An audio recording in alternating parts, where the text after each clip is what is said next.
Chicago's Morning Answer continues next on AM 560, The Answer. Now, from the Signature Bank Studios. Only the biggest stories, only the biggest guests, and only the biggest opinions. This is AM 560, The Answer. Top of the morning, Dan and Amy. White House spokeswoman KJP, Karine Jean-Pierre, her days are numbered, was pressed by Peter Doocy to address that information provided by the acting ICE director to Congressman Tony Gonzalez that we discussed at some length yesterday that's being bandied about quite a bit because the numbers are so jarring. Basically, 425,000 people convicted of crimes in this country illegally are roaming America's streets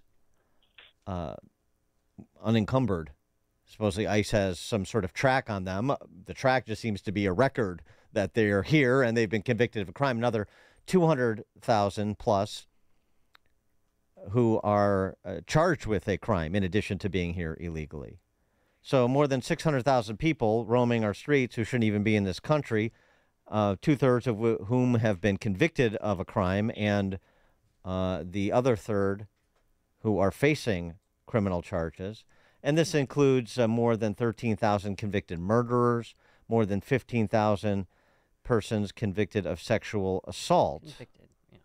So 2,000 kidnappers. So you got to spin your way out of that. That's bad news, particularly when the numbers come out the day that Kamala is doing her photo op at the border. So here's how KJP tried to spin her way out.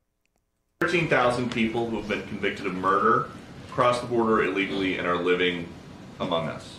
So how much danger are U.S. communities in right now because of this? I'm assuming you're talking about the ICE data? Yes. So just a couple of things, and I think it's important to correct the record here.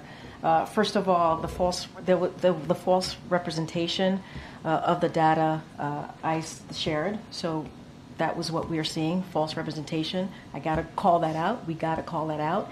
And it's been fact-checked by some of your colleagues here, by multiple outlets that has been debunked on what has been falsely misrepresented here. So we have to call that out. And so, look, can you clarify what the misrepresentation is? The numbers that is being put out about how many people are out has been falsely represented here. If you look at the total returns and removal of the past year, that has been higher than every year under the previous administration since 2010, if you look at it. And if we're going to report something, a data that's out there, we got to do it in a way that is not confusing the American people and certainly not lying. And so this has been fact-checked, and so this is the way that is being falsely represented here is just not okay. And they'll got to be really clear about that. Oh, thanks for the clarity. That helps a lot. That really clears things up. What the hell's wrong with her? I mean, they can't name a single fact check. And the information came from your own ICE director. You're on the same team. So what she's referring to, although she can't explain, Yep. Can you help, please? Is there are some who have been in this convicted of crimes, convicted murderer, let's use an example, one of the 13,000 plus, who have been in this country for some time, predating the Biden administration. Oh, that's right, because it's Trump. Some are still in federal state custody serving criminal sentences, likely to be arrested by ICE upon the completion of their sentence. And they say that this is the suggestion of these unnamed fact checkers that KJP references, but since she has no capacity to actually explain or make a counter argument, she just keeps repeating like a parrot, fact checkers, fact checkers, fact checkers, lie, misrepresentation, I mean, that's all she has the capacity to do. And most of the flacks you see on the news channels are not dissimilar. And others they allege cannot be deported because their home countries won't take them back. Well, none of that washes. That's all very interesting, the gradations of that data. If you're in this country illegally and you predate the current president, then the current president still has an obligation to remove you from this country, because I don't think anybody is, formally at least, taking the position that somebody convicted of murder in this country illegally should be allowed to stay until their home country gets around to accepting them back. That's not how it works. Not if you're actually interested in public safety and national security. So all of this fact-checking and misrepresentations, the damage control that the D.C. press corps is trying to do, by the way, in advance of the debate tonight, because this will certainly be an issue, J.D. Vance needs to be prepared for and take it apart just as I did and turn this right back on them to explain to the American people, regardless of on whose watch they came, how long they've been here, you have a responsibility that you have abdicated.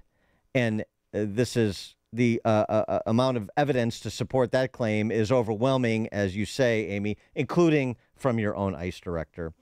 For more on this and some on-the-ground perspective, pleased to be joined by Steve Cortes, our former colleague, who now writes at stevecortes.substack. That's his Substack page. And Steve is in Charleroi, Pennsylvania right now, trying to get his own handle, doing a little citizen journalism, getting his own handle on what's happening to that community and how that might be representative of what's happening to so many communities around this country. Steve, thanks for joining us. Appreciate it. Good morning, Amy and Dan. Thanks for having me. So what's going on in Charleroi?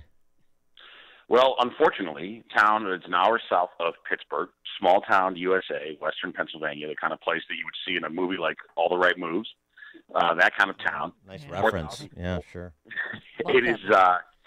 It has been inundated with illegal migrants into this country. Over 2,000 Haitians since Kamala Harris became vice president have arrived in Charleroi, Pennsylvania. As you can imagine, it is creating havoc in the town. It's an enormous economic strain. It is an absolute cultural takeover of a small Pennsylvania town. And unfortunately, this place, Charleroi, doesn't have the political power. They don't have the political power that, say, Martha's Vineyard did when there were just a few dozen illegal migrants who were airlifted out of there within hours by the military, literally lifted back to mainland Massachusetts. Charleroi doesn't have that kind of pull of Martha's Vineyard. So I'm here filming videos. We'll start putting them up today, because I want to shine a light on what's happening here. And it's happening in small towns across America. By the way, within your listening radius, it's happening in Whitewater, Wisconsin. I also film videos there, which are not yet released. We're editing all of these. But I'm going to these small towns and showing and shining a light on what Kamala Harris and Karine Jean-Pierre and Joe Biden, what they are doing to America, and largely to places that are forgotten or known to a lot of Americans in terms of the scale and the severity of this migrant invasion of the United States. Well, how are they draining their resources, these illegals that are coming into their town? And they don't have a say in it, too, correct? Correct. No, sure. And by the way, this became very obvious, right, talking to people in Charlotte. We talked to a lot of just regular folks, by the way, not quote experts, not, big shots, regular people in Charleroi. They had no say in this. Of course not, right? This was never up for a vote. This was never decided by them. Oh, yeah, we'd love to have 2,500 Haitians into our town of 4,000 people. But in terms of, to answer your question specifically, Amy, in terms of resources, for example, the kindergarten there is now majority Haitian. And by the way, I'm not blaming the kids. They obviously didn't do this, right? They're not at fault. But the reality is they don't speak English. The school district, which is underfunded to start with and poorly performing by any testing standards before the migrant invasion, the school district spent $400,000 this last school year on translation services. They're going to spend more than that this coming school year. The kindergarten is majority Haitian, non-English speaking. And by the way, most of these kids are not literate in their home language. Forget about being literate in English. So how do you think the American kids are doing? How much time can the teachers possibly, and the teachers have been put in an impossible position, but how much time and attention can they possibly devote to educating the American kids, the citizens of Charleroi, people who have been born there, lived there their entire lives? It's outrageous. This is a town with a total budget. The budget of the town is $3 million.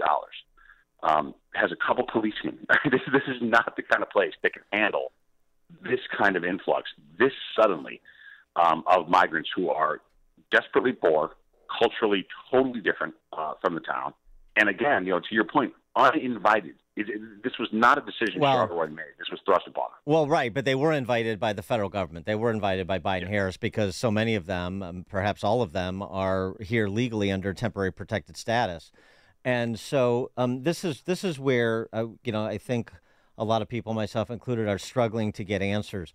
So how is it that the decision was made, and specifically by who? Is it Ali Mayorkas? Is it the Oval Office to locate 1,000 or 2,000 Haitians, and I know there's some Liberians there as well, in a town of 4,000 people and provide no resources? I mean, it's one thing to say temporary protected status because they're fleeing a country that is devolved into warlordocracy and people are being persecuted. Okay, I get that. But this a country of 350 million people can absorb a couple thousand, even a couple 100,000 Haitians under legitimate temporary protected status if it was done in a sensible way. But this isn't sensible. 2,000 people drop shipped into a community of 4,000 people. So does anybody, the local officials, have an idea exactly how this went down? Who is the shot caller here? Right.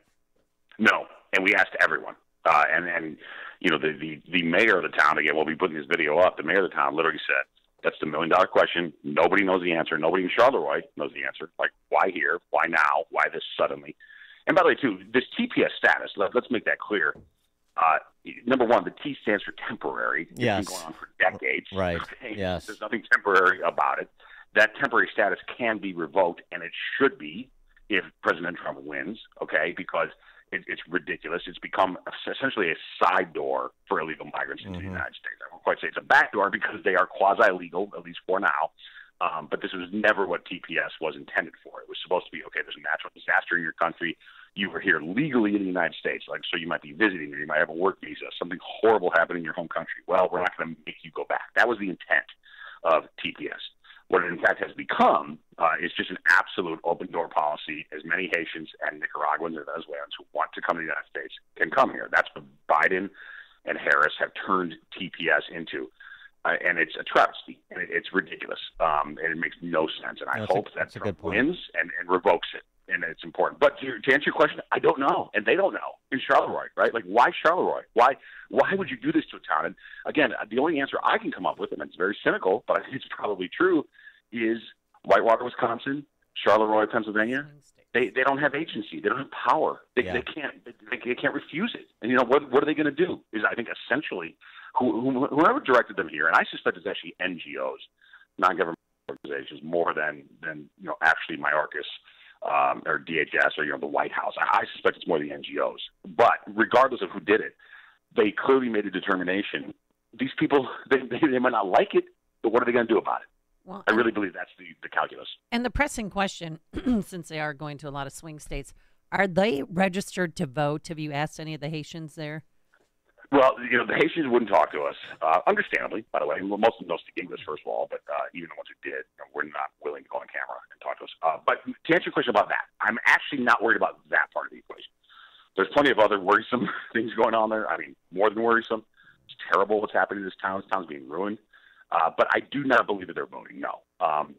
But listen, it's obviously, given the political reality of the environment, given that we're weeks out from an election, I'm trying to highlight that this is happening in swing states. It's happening in non-swing states too. Why aren't you worried about them voting? Well, by all indications, they're not registering. They're not registering to vote. I think that the Haitians in general, I believe. And by the way, I'm not demonizing the Haitians. No, neither am I. I mean, it's not even about. I mean, we could talk. We could have the same conversation. I mean, I would just say that because we've seen some, oversight project and Border 911 that have done some sort of citizen journalism like you're doing, and they've talked to migrants in places like Maricopa County who say they are registered and they are voting. Now, that may not be true, but I mean, it does raise the specter of the issue, of course. Well, listen, I'm not saying it's a non-issue. I'm just saying I didn't uncover evidence of that. Yeah, okay. I think they're kind of scared enough. I think they can't believe that they're here. Honestly, you know what I mean? And I don't think they're willing to take that extra step. Well, yeah, exactly. I don't think they're going to take that extra step of voting. But it's clearly, it's an issue. You raise a good question. I don't have the answers to that. Well, what I do know is this town has been. No, they can work, legally because again, they're legal.